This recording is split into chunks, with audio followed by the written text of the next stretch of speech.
I don't know, do you have a person in your life, a friend in your life, that you trust so much that they can talk you into just about anything?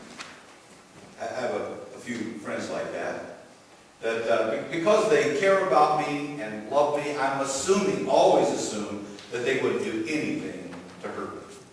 I have been talked into some of the dumbest things in my life. At least things I thought would not be good, but I trusted that it would because of, well, my friend.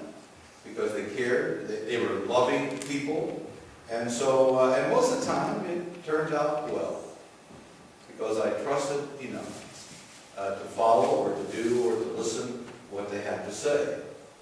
I have found in my life the same with Christ. I trust when I pray, and at least I hope it's not another voice, but I pray it's Christ leading me, speaking to me, where I might go, what I would need to do, say. And sometimes I thought I got myself into trouble.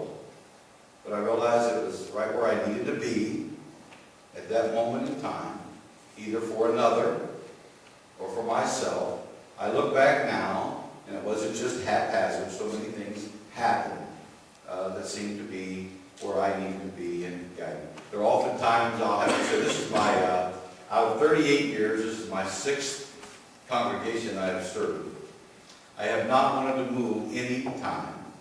It was said, and I always say to the bishop, no, I don't want to go up to Toledo. I don't want to go. It's too cold. The people will probably be crabby. I never heard of the town called Perrysburg. But he said, wait a minute. Every church I've sent you to, you've said the same thing. Well, you get comfortable where you are.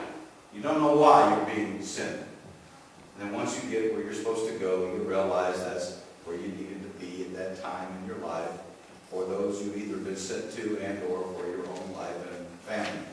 And so I've learned to trust. And so that word comes to me, this is what you need to do. No matter how silly it may be, or how embarrassing it may be for me, I do it. But sometimes if I do something crazy, well, I can't always blame Jesus. You know, it's like blaming the devil for everything that goes bad. But anyway, I try to respond. This Jesus, whom I now trust as Lord and Savior, Redeemer, a person whom I've committed my life to, I find that I'm not anybody special than anybody else. It was just a calling. Because when I was in school, I talked too much. You probably didn't know that about me. I often got kicked out of class and had to stand in the hallway.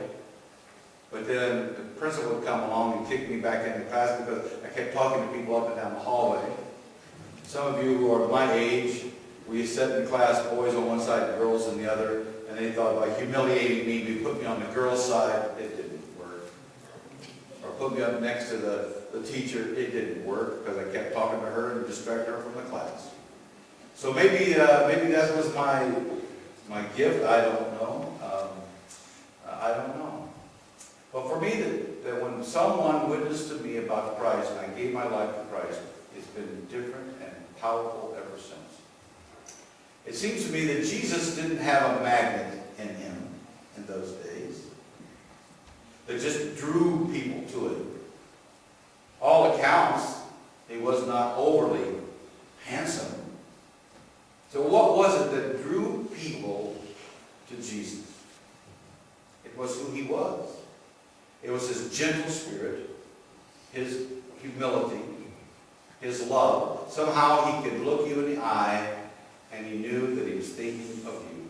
You ever had a person like that? I have some friends like that. Is when they're with you, it's like their whole world stopped. Their whole calendar was all built around just the time you and I were going to meet. You ever had a person treat you graciously like that? It's been my privilege many times for that to happen to me. But as Jesus would walk down the streets of those cities, people would just come because he had a good and kind word. He reminded them that they're good people. He reminded them that they are worthy. No matter what they brought to the table in terms of personality, he said, you are God's. And he had a simple message.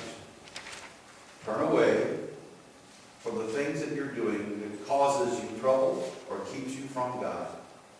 He used the word sin. I don't know why our culture hates that word, but it's sin, the things that we do that keep us from others and keep us from God. He said, so number one, just do that and turn to God.